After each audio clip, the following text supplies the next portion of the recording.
Patay ang isang mag-asawa matapos tambagan ng isang hindi pa nakikilalang suspect sa mismo nilang bahay sa barangay 177 Camarin, Caloocan City kagabi.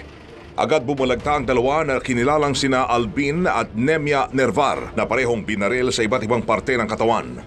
Kwento ng anak ng mga biktima, may isang lalaki raw na bumili sa kanilang tindahan ng sigarilyo at agad umalis bandang alas 8 ng gabi.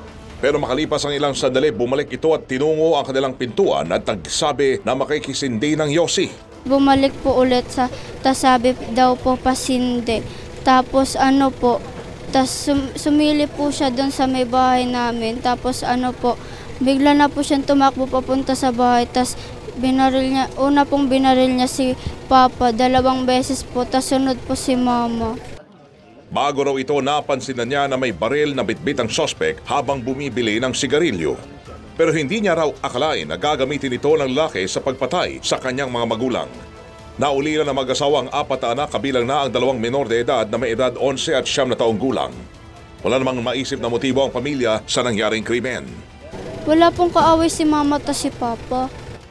Sinasabi namang naging testigo ang mag-asawa sa nangyaring barilan sa kanilang lugar Nobyembre noong nakaraang taon. Pero tikom ang bibig ng mga kaanak kaugnay rito. Sa ngayon, patuloy ang investigasyon ng pulisya sa pagkakakilanlan ng gunman, gayon din ang motibo nito sa krimen. Sana po sumuko na po siya. Weng de la Peña, Radio Pilipinas.